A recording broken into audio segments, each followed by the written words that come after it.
SEBI, Security Exchange Board of India. Fine. Now guys, you must have seen the web series based on the story of share market scam titled as a Scam 1992. ठीक है, featuring Harshad Mehta.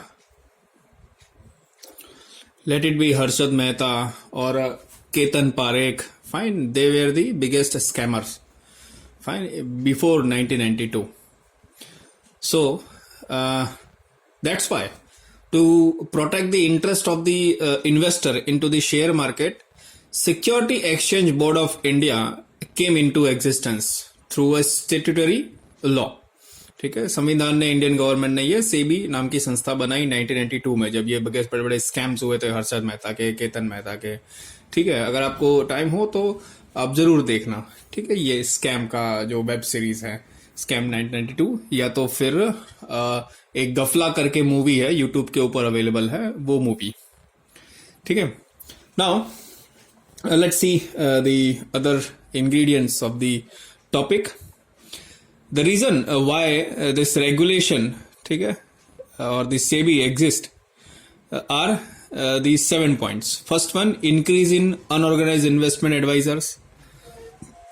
Unorganized investment advisor यानी कि कोई भी era गैरा आकर के share market के बारे में सबको इंफॉर्मेशन देता था कि बाय कर लो, सेल कर लो.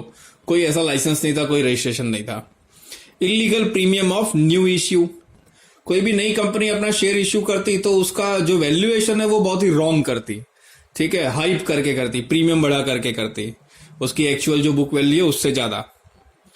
डिले इन अलॉटमेंट, शेयर का अलॉटमेंट में डिले होता था. Delay in refund of money, money का रिफंड भी नहीं ठीक से नहीं होता था अगर कोई अपना शेयर सेल करा हो तो.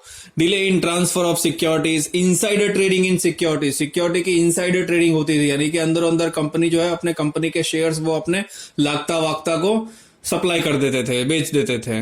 Delay in listing of securities with stock exchange. ठीक है, तो ये सारे लूप होल्स थे शेयर मार्केट में और ये सारी कमियां थी जिसको ओवरकम करने के लिए सेबी एग्जिस्ट हुआ. Fine. Enforcement of SEBI act 1992. During the process of reform of capital market, the government of India has abolish the capital issue control act 1947 and enacted a exchange securities board of India, that is SEBI act 1992. ठीक है, 1992 जनवरी 1992 में ये exist हुआ. ठीक है, such it was establish in 1988 as an administrative body but given a statutory regulation recognition, यानी कि इसको स्टेट्यूटरी रिकॉग्निशन प्रीमियम संस्था बनाएगी 1992 में. ठीक है, पहले तो खाली एडमिनिस्ट्रेशन के लिए ही रखा गया था, लेकिन उसको प्रीमियम इंस्टीट्यूट बनाया गया 1992 में, जिसको पावर दे दिया गया फिर सेबी को सारे शेयर मार्केट के. अब इसका ऑर्गेनाइजेशन स्ट्रक्चर कैसा होता है, तो there is a one chairman. ठीक है, एक चेयरमैन होता है. 1 member representative of Reserve Bank of India, एक रिजर्व बैंक ऑफ इंडिया का मेंबर होता है. 2 members from the officials of central government dealing with ministry of finance. Ministry of finance के 2 सेंटर अपॉइंटेड मेंबर होते हैं. And 5 member as a public representative from different fields appointed by the central government. ठीक है, government ने अलग अलग field के 5 experts को, इंडस्ट्री के एक्सपर्ट्स को उसमें डाला होता है, जिसमें वो भी उसके मेंबर होते हैं. ठीक है, अब ये 5 मेंबर्स में से एटलीस्ट 3 जो होते हैं वो होल टाइम मेंबर होते हैं. Clear. Now objective of SEBI. SEBI का ऑब्जेक्टिव क्या है, to promote the development of the securities market. Securities market यानी कि वही share market. Clear, don't confuse with this security term in a financial world. Financial world में security term का मतलब होता है, क्लियर, ये shares. To protect the interest of investors in securities and to regulate the securities market. Share market को regulate करने के लिए, कंट्रोल करने के लिए. To ensure the growth of market and to take necessary and corrective steps maintaining the same. Clear? तो ये सारे उसमें ऑब्जेक्टिव्स उसके होते हैं. फाइन. अब इसमें पावर्स ऑफ सेबी. ठीक है, सेबी के पावर क्या क्या है. क्लियर. तो पावर के अंदर पूरी अखी लिस्ट दी हुई है आपके पेज नंबर 30 के ऊपर. Fine. Regulating the business in stock exchange. ठीक है, स्टॉक एक्सचेंज के बिजनेस को रेगुलेट करना. सेकंड है अपना representing and regulating the work of stock brokers, sub broker, share transfer agents, bankers to an issue, trustee of trust deeds, registrar of an issue, merchant bankers, underwriters, portfolio managers, investment advisers, finance और share market से जुड़े सारे लोगों को control करने का काम, register करने का काम सेबी करती है। Registering and regulating the working of the depositories, participants, custodians of securities, foreign institutional investors, credit rating agencies, जो क्रेडिट रेटिंग एजेंसीज होती है जो हर एक कंपनी को रेटिंग देती है कि किसमें लोगों का शेयर इन्वेस्टमेंट वो सेफ है या अनसेफ है, उसके बेसिस पे वो रेटिंग तैयार करती है। जिसकी रेटिंग अच्छी, लोग उसके शेयर ज्यादा बाय करेंगे, जिसकी रेटिंग खराब, उसमें लोग कम शेयर, उसके शेयर सब बेचने लगेंगे। ठीक है, तो ये जो है credit rating agencies, foreign institutional investors, सारी फाइनेंशियल इंस्टीट्यूशंस जो है, ठीक है, फॉरेन की, इन सब को रजिस्टर करने का काम, रेगुलेट करने का काम सेबी करती है। Registering and regulating the working of venture capital funds, collective investment schemes and including mutual funds.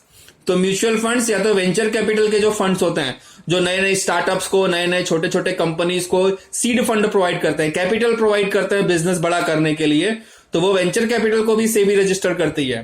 Promoting and regulating self regulatory organisation, जो सेल्फ रेगुलेटरी ऑर्गेनाइजेशन है उनको प्रमोट करना और रेगुलेट करना। Prohibiting fraudulent and unfair trade practice related to securities market, share market से related जो भी fraud, unfair trade practice हुई है उन सबको प्रोहिबिट करना, ठीक है, प्रतिबंध लगाना।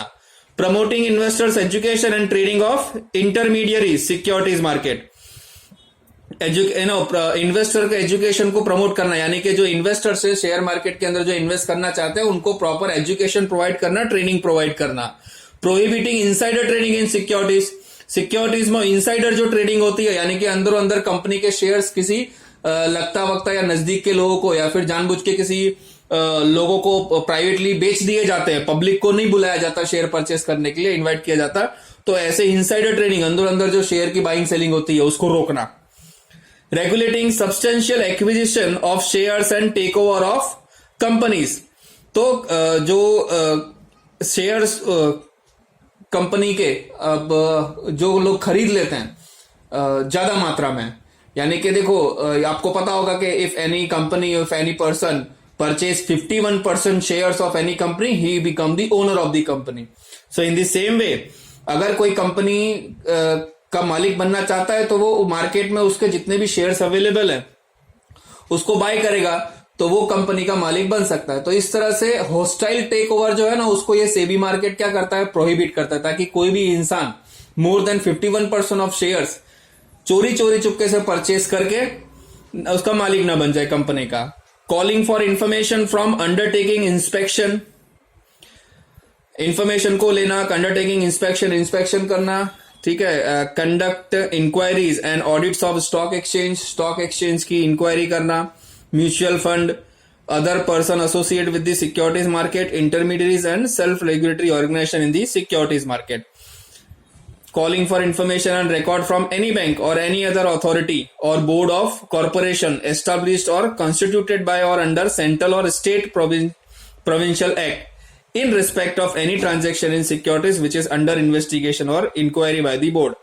इन सब से भी इंफॉर्मेशन मंगाना, ठीक है, बैंक से या तो कोई भी बोर्ड है, कॉर्पोरेशन है जो स्टेट गवर्नमेंट ने बनाया है, क्लियर, या सेंट्रल गवर्नमेंट ने कोई बोर्ड या कॉर्पोरेशन या कोई गवर्नमेंट कंपनी बनाई है, उन सब से उनके शेयर के बारे में इंफॉर्मेशन मंगाना। Performing such functions and exercising such powers, ठीक है, under the provision of securities contract regulation act 1956, levying fees और other charges for carrying out purpose of the section, conducting research for the above purpose, research करना, fees charge करना इन सभी से। Calling from the furnishing of any such agencies as may be specified by the board, such information as may be considered necessary by the efficient discharge of function। तो ये सारे उसके सेबी के पावर्स हैं, ठीक है।